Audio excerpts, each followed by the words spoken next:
I'm Nima Rajan. The Canadian Armed Forces says all Canadian military personnel who stayed behind to help with the American withdrawal from Afghanistan are safe and accounted for. This comes after 2 suicide bombings at the airport in Kabul. The attack happened just hours after the final Canadian evacuation mission left the airport. It killed more than a dozen U.S. soldiers and nearly 100 Afghans, with gunmen opening fire on the crowd after the twin blasts. Meanwhile, an unknown number of Canadians and their families remain trapped in Afghanistan. This after the federal government announced the end of its evacuation mission. Acting Chief of Defense Staff General Wayne Eyre says Canada brought roughly 3,700 people out of Afghanistan. This comes as an Ontario woman is accusing Prime Minister Justin Trudeau of turning his back on Canadians in Afghanistan. She said she is stuck in the country as it falls into chaos under Taliban rule.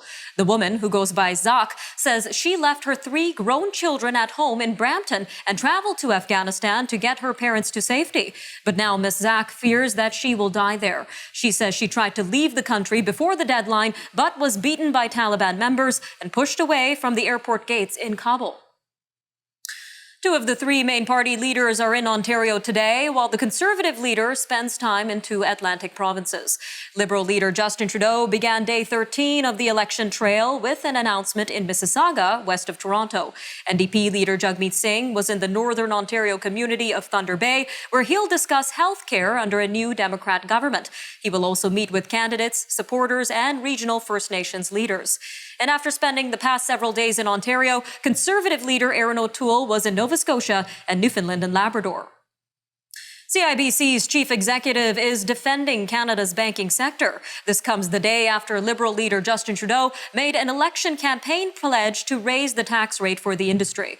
Victor Dodig told an earnings call today that banks have always been in the crosshairs, but a healthy banking system helps the Canadian economy grow. Mr. Dodig said he would not comment on specific election promises, but noted the banks distributed COVID-19 stimulus funds and deferred on loans for clients in the early days of the pandemic. Mr. Trudeau has proposed hiking the corporate income tax rate by 3 percentage points for banks and insurance companies earning more than $1 billion.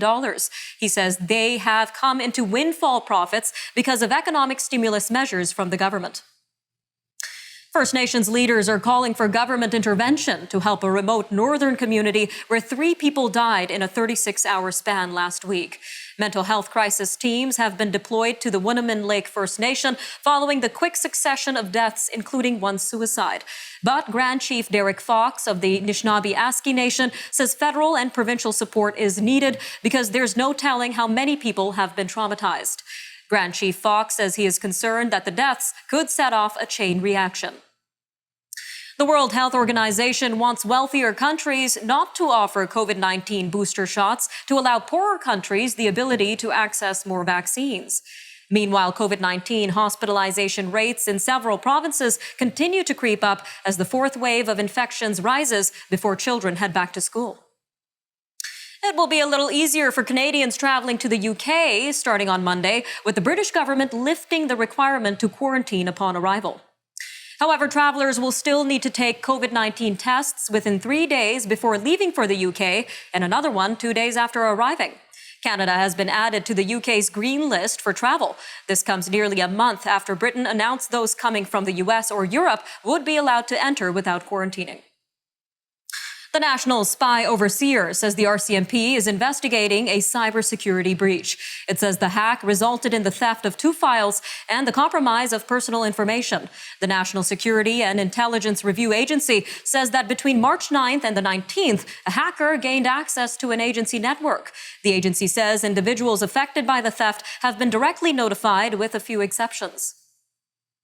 A study from the University of Calgary suggests alcohol-related hospitalizations have significantly increased during the first wave of the pandemic. The study says physicians from England, France, and the United States have seen similar trends. It found hospitalization rates for alcohol hepatitis jumped to 22.1 per 10,000 admissions between March and September 2020. This is up from 11.6 per 10,000 admissions before the pandemic. Researcher Abdel Aziz Shaheen says it shows more education and prevention work needs to be done. All right, stay with us. After the break, we discuss the conclusion of Canada's mission in Afghanistan and the stories of those who are left behind. We'll have an interview with Mr. Chris Alexander, the former ambassador to Afghanistan, coming up next. He joins us all the way from Denmark, so stay tuned. We'll be right back after these short messages.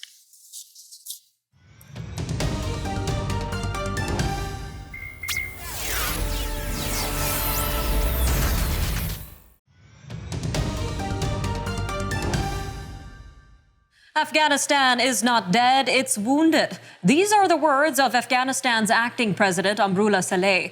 In a special address to Canada, provided exclusively to the Macdonald-Laurier Institute, the acting president says his country is savable and that the Afghan cause is not lost. Mr. Saleh called for specific support from Canada and allies, but did not prioritize military engagement. Instead, he called for Canada to recognize the role of Pakistan in destabilizing Afghanistan, to provide moral, political, and material support to Afghans who are resisting Taliban rule, and to listen to Afghans to avoid political misjudgments. Mr. Saleh adds that Afghanistan will not become Talibanistan. Well, with us now to discuss the situation further is Canada's former ambassador to Afghanistan, Mr. Chris Alexander. He joins us all the way from Denmark. Sir, welcome to Forum Daily. Thanks for having me. Now, some very notable comments here from Mr. Saleh, sir, but let's start with the concerns of Taliban reprisals first. These concerns have been echoed from Canadians and allies left in Afghanistan. So how have they been treated by the Taliban in the past, and should we expect anything different from the Taliban this time? Well, I think there are two barometers that we need to look at. One is the 5 years when the Taliban was in power from 1996 to 2001, which is remembered as an extremely dark period in Afghan history, especially by Afghan women and girls who lived through that time. Education was illegal for women and girls. Playing music in public was illegal. All kinds of normal cultural practices were repressed. And the country went hurtling backwards towards a level of poverty that was almost beyond what we can measure these days. It was the poorest country in the world in 2001 when the Taliban regime fell. Then there's the record of what the Taliban's agenda has been since then. And it's really just violence. It's violence, the use of force, embracing more and more brutal tactics, such as suicide bombing. And the Haqqani group, which championed those practices, is led by a number of brothers, some of whom are now central to this Taliban group that has taken power. One of them is actually responsible for security in Kabul. So it's not surprising to see a suicide attack in these early days of the new Taliban presence in Afghanistan's capital. And Mr. Saleh is saying Afghanistan will not become Talibanistan, but at the same time, the Taliban has indicated that it wants to be treated as a legitimate government. So is this a genuine statement, sir? And can we reasonably expect a reformed Taliban government? Well, their agenda, ever since they were created in the early 1990s by neighboring Pakistan, has been recognition. They sought that when they were in power in Kabul last time. They were only recognized eventually by 3 states. They were shunned by almost the entire international community. And their tactic in recent years, especially in these Doha negotiations, has been to achieve recognition through negotiation, through holding out the promise of power sharing. Obviously, that's not going to happen because they have refused power sharing and decided instead to impose a military solution on Afghans, which is the last thing that Afghans have wanted or needed or deserved. And so where are we going on that track? I think towards isolation of the Taliban, continuing support for the Afghan people, which will have to focus on their humanitarian needs, and then a much larger reckoning with Pakistan, which is the Taliban's creator and sponsor, and which hasn't been sanctioned to date for this state sponsorship of terrorism. I think there's a reckoning ahead on that front. All right, sir, just over a minute left here, but digging deeper into Mr. Saleh's address, where he addressed Canadians specifically. If our viewers are interested, you could visit the Macdonald-Laurier Institute website to look at this statement. But Mr. Alexander, what are the main points of his message here? Well, first, he acknowledges Canada. We played a very central role in supporting the government he was part of. He is the elected vice president. He and Ashraf Ghani were chosen in a very difficult election because of Taliban violence. But he is speaking for the Afghans that benefited from international cooperation for 20 years. Secondly, he's saying the darkness doesn't have to engulf everyone. Afghans do not want this group that is now occupying the country to hold power for long. And that if they get the right forms of support and we adopt the right policies for the region, which have to involve a change of policy towards Pakistan, there can be a bright future ahead. We shouldn't give up on Afghanistan and abandon the region. That would be a mistake. And we shouldn't embrace these thugs who are listed terrorists who've taken power in Kabul. All right, Mr. Alexander, we truly appreciate your time joining us all the way from Denmark today. Thank you, sir. Thanks for having me. All the best. Stay tuned, everyone. We'll be right back.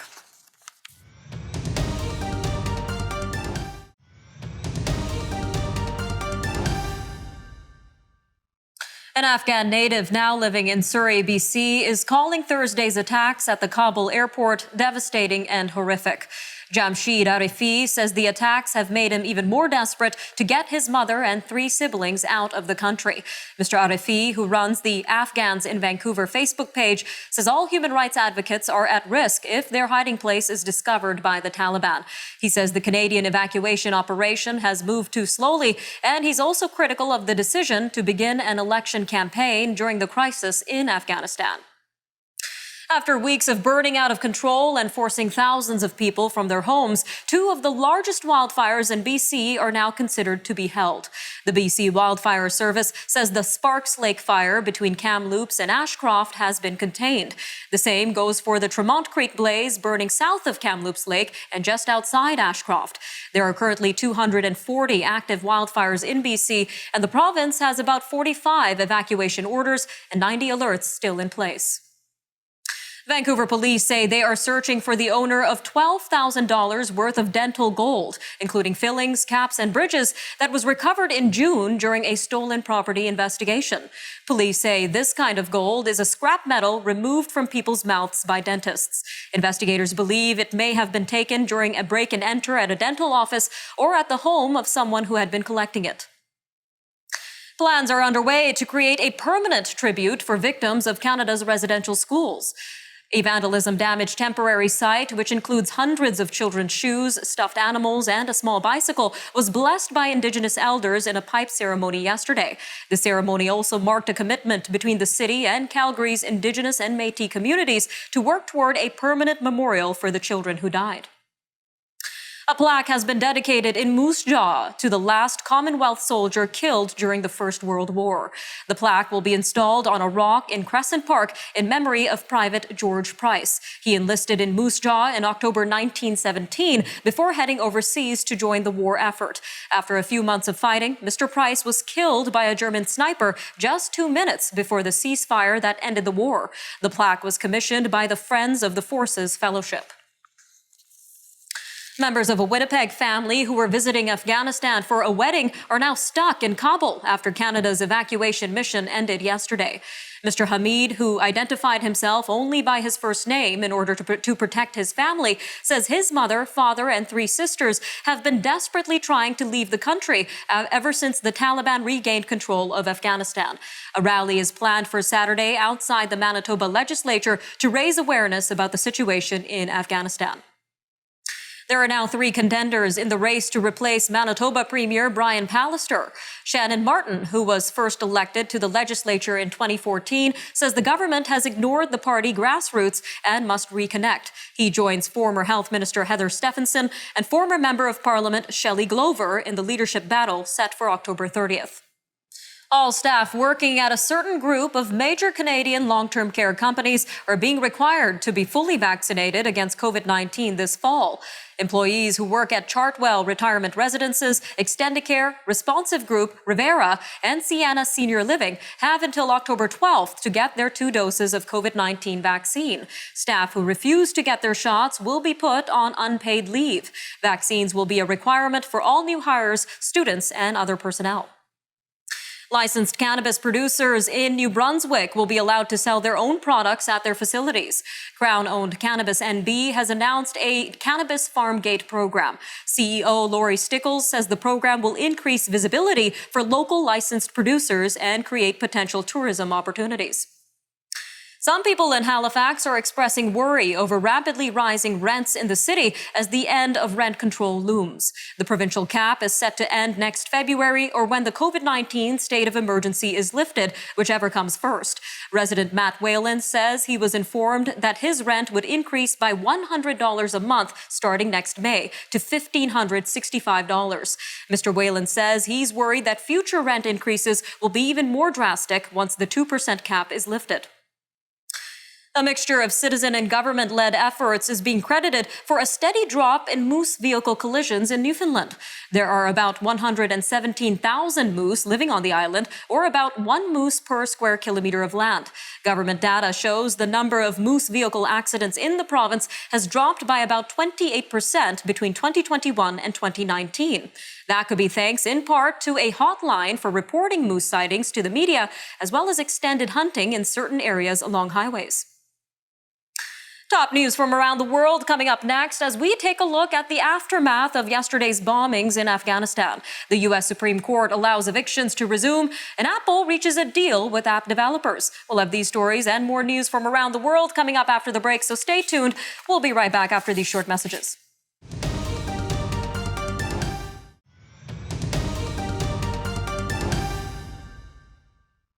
An official says at least 95 Afghans were killed in Thursday's suicide bombings outside Kabul's international airport.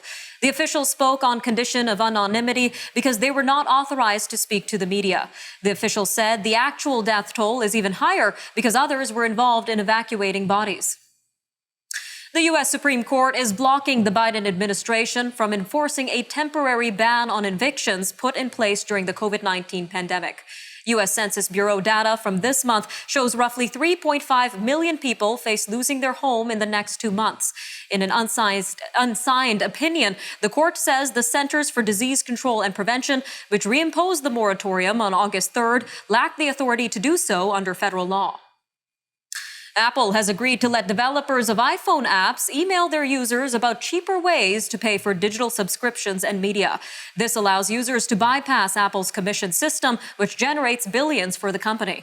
The concession is part of a preliminary settlement of a nearly 2-year-old lawsuit filed on behalf of iPhone app developers in the U.S. It also addresses an issue raised by a federal court judge who's expected to soon issue a decision in a separate case brought by Epic Games. Cuba's government says it will now recognize and regulate cryptocurrency for payments on the island. A resolution published in Cuba's official newspaper says the nation's central bank will set rules for cryptocurrency and determine how to license providers of e-money services within Cuba. The appeal of cryptocurrency has grown among tech-savvy people in Cuba, and it comes as using U.S. dollars in the country becomes more difficult. This is due to an embargo imposed by then-President Donald Trump. A federal lawsuit accuses former U.S. President Donald Trump, his allies, and members of far-right extremist groups of intentionally starting the insurrection at the U.S. Capitol on January 6th. The suit filed by Capitol police officers who were attacked and beaten during the riot alleges Mr. Trump, quote, worked with white supremacists, extremist groups, and campaign supporters to violate the Ku Klux Klan Act and commit acts of domestic terrorism in an unlawful effort to stay in power. UN human rights investigators have asked North Korea to clarify whether it has ordered troops to shoot on sight any trespassers who cross its northern border. The border, shared with China and Russia, has been a transit point for smuggled goods. A U.S. Army general last year said North Korean special forces had shoot-to-kill orders against smugglers to prevent the coronavirus from entering. The letter from the UN Special Rapporteurs is posted on the website of the Office of the UN High Commissioner for Human Rights. A new Malaysian prime minister has retained mostly familiar faces in his cabinet. But Ismail Sabri Yaqub vowed Friday that his new government will be more sensitive to the people's needs amid a worsening pandemic. Mr. Ismail did not name a deputy, but kept the 4 senior minister posts created by his predecessor. The banker, Zafrul Abdulaziz, held on to the finance portfolio, while some former ministers swapped portfolios. Opposition lawmakers immediately voiced disappointment with what they called a recycling of the former government. French President Emmanuel Macron has held talks with top Irish officials in Dublin, focusing on taxation reform. Ireland is not among the approximately 130 countries to have backed an Organization for Economic Cooperation and Development deal. This deal would set a minimum corporate tax of 15% worldwide. Ireland's rate is currently 12.5%.